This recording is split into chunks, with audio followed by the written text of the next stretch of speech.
Hey guys, welcome back to another episode of the Jays With Down podcast. I'm your host, Jaden, and today we're going to be talking about the Cincinnati Bengals and why they're in serious trouble right now as they currently sit in a bad spot in the AFC North at a 1-4 record right now.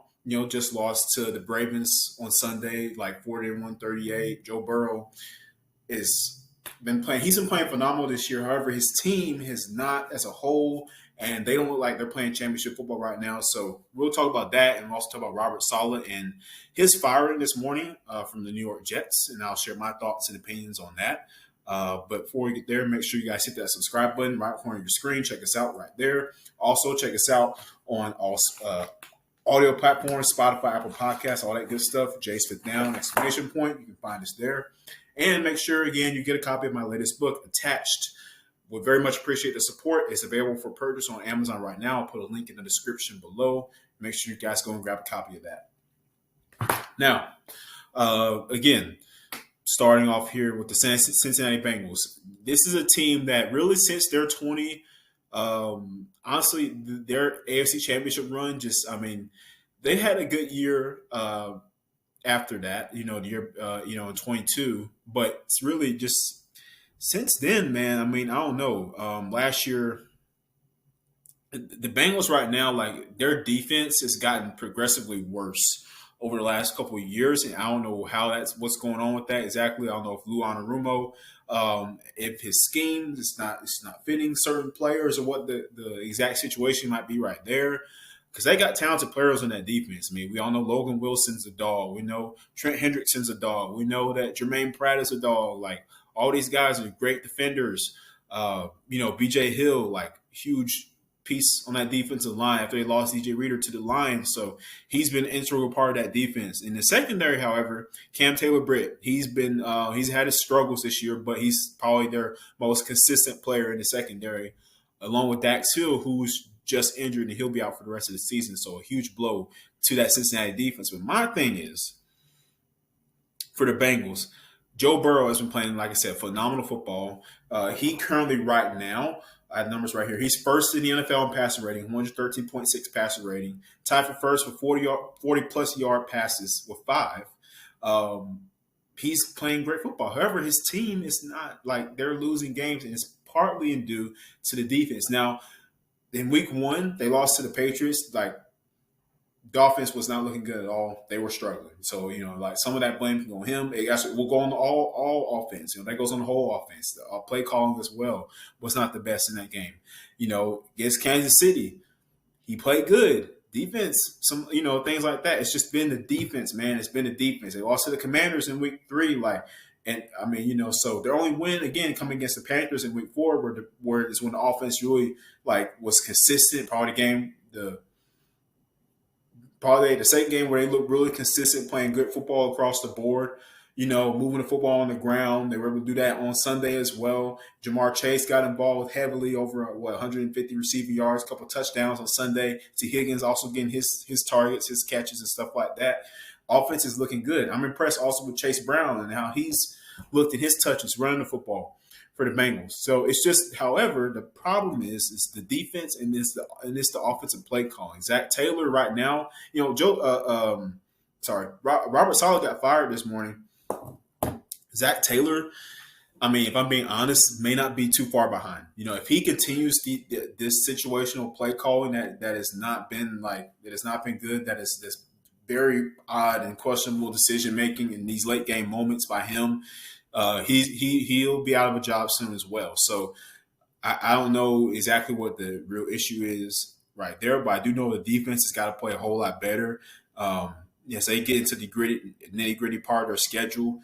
They're going to have to get it together, man. At least play the best defense that they possibly can. I know you're down some starters with injury, but you got to shore some things up defensively, schematics-wise, make some adjustments. That's what teams do when you have injuries and things like that happen, or you see that your certain scheme, if you're a defensive coordinator and the scheme that you're running your defense in is not producing how you want it to be produced, then you have to sit back and evaluate and say, okay, what changes we might need to make in order to make sure that we're putting our best product out on the field. That way, when offense goes out there, we can just keep giving them more opportunities to ramp up the scoreboard, to dot it up and score more points, right?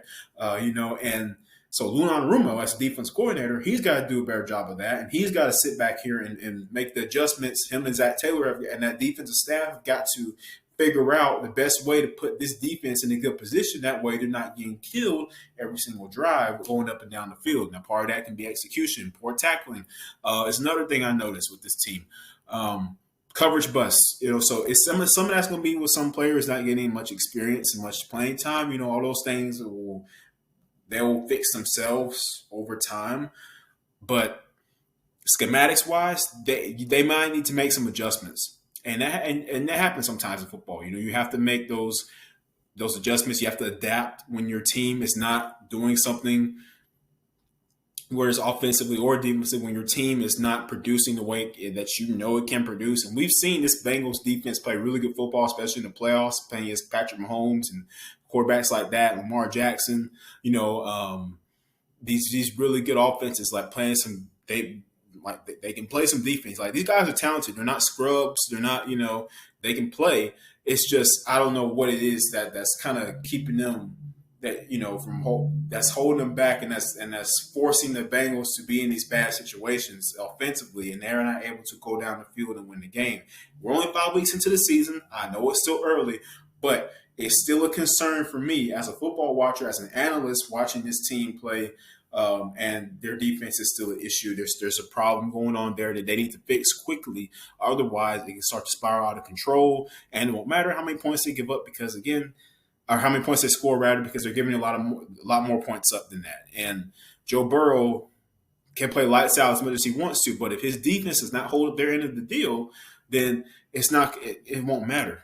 And, the Bengals will find themselves out of contention, out of playoff contention really quickly. This isn't a championship team. Joe Burrow even said that himself. So, yeah, man, we're not a championship team. We're not playing aggressively as we can right now, or we're just not playing good football.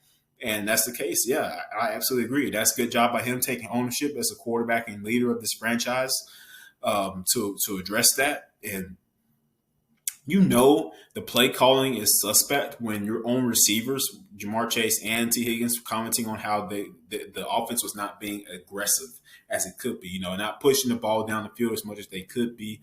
Like I said, Zach Taylor, who mostly calls offensive plays for the Bengals, a lot of, I won't say vanilla play calling, but a lot of conservative calls here and there that didn't need to happen. And watching the game against the Ravens on Sunday, when you're playing in a high-scoring game like that, you cannot afford to just be conservative. You cannot just kind of milk things and just kind of chill. You can't just on the play calling. You can't just soften it up. It can't be that way. No, you got to stay aggressive, man. You got to stay aggressive, because in shootouts, in football games that are shootouts, you got to keep your foot on the gas, your foot on the neck. You got to keep going, because obviously your defense cannot stop the other team from scoring the football. And you've got to be able to stop that, or if you can't stop it, you've got to be able to match it. You got to match the points. You got to match the offensive output, and teams with defenses that they know will go out there and keep the other offense from scoring more than 6 to 15 points a game. They can sit comfortably. They can kind of milk the clock. They can play a little bit, little conservative offensively. Look at teams like the Pittsburgh Steelers. For majority of the time, every single season, their defense is lights out, and they can afford to play that way offensively. That's why you think about the Steelers. Look at their offense. Why do you think they don't? Now, I'm not saying this is a completely good thing that they don't do this, but look at how they don't push the ball down the field a lot. They really don't. You think about it, they're not. And they got the players to do it. I mean, we got George Pickens. Well, maybe they don't have all the players to do it. But my point is, you can push the ball down the field, and they choose not to do that. And partly due to the fact that their defense, they know will continue to get stops. It has a ferocious pass rush by T.J. Watt, Alex Highsmith, all those guys. They will get after you, and they will stop the opposing offense. They will force those punts and give you more opportunities to go out on the field and score the football. And not, when you're a team that has a defense like that, you can kind of do that. You can afford to, but not every team can. The Cincinnati Bengals are one of those teams. They can't afford to do that.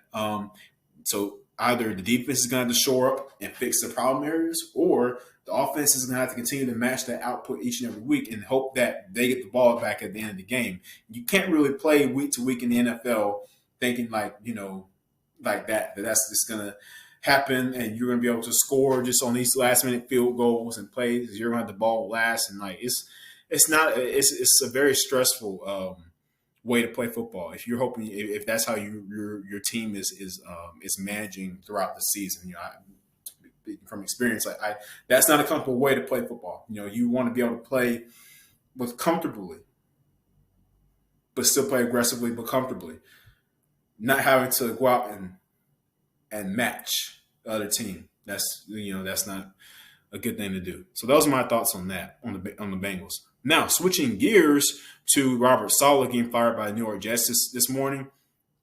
If you guys haven't seen the report already, yeah, he got fired and he didn't even get a chance to set his stuff down. He didn't even have a chance to get no coffee or nothing. Like immediately, as soon as he walked in the facility, they're like, "Hey, man, you're gone. Bye, see you." And it's like, wow.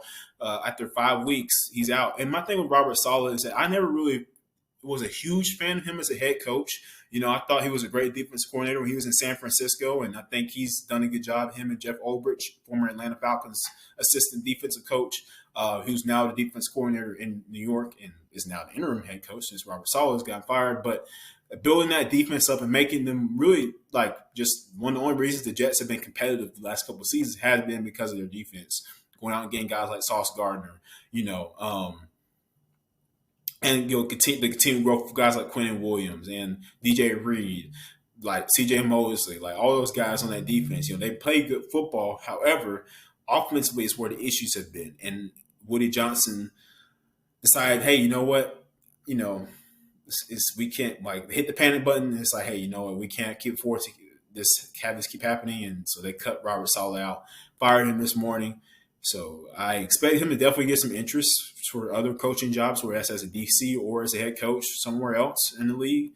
Don't know where that'll be yet. Who knows? He may not even want to coach. I don't know still, but we'll see what happens. And a lot of people are talking about the Aaron Rodgers have a factor in it. I'm like, well, I mean, he could have, but they're saying he didn't. They're saying it was a decision that already had that had already been made, and Aaron Rodgers didn't go like, hey, so by the way, you need to fire Robert Saleh because I want you to, and they didn't. No, I don't know if that's the case or not, but if anything, they should have fired Nathaniel Hackett because the offensive play calling has just been very stagnant. It's been very just like just flat. Like the past couple of years, the Jets offense with the bad quarterback play and the bad play calling has just been very hindered and very restrained. And they get Aaron Rodgers over here, but it's still kind of the same way. Through 5 weeks, they've yet to really play a consistent brand of offensive football. Through these first 5 weeks that I've seen and noticed, I mean, it just hasn't happened. Like we're waiting for him to click. Get that guys like Garrett Wilson and Mike Williams, Rucker, like I don't know, man. Like Breece Hall, who is an amazing back. Offense, you have these pieces, and they still are not able to push the football down the field in the manner that we know that they're capable of doing so, and that's a problem. Yet they fired Robert Saleh for it, so we'll see how much that goes well for them. They play the Jets coming up here soon in week 6, and they win, they'll be in control of the division, AFC East. But that's really all I have to say about that. Like I said, I just like it goes to show you like how much of a short leash NFL coaches are on in this profession, in this league. And like we see in the NBA too, right? Like, hey,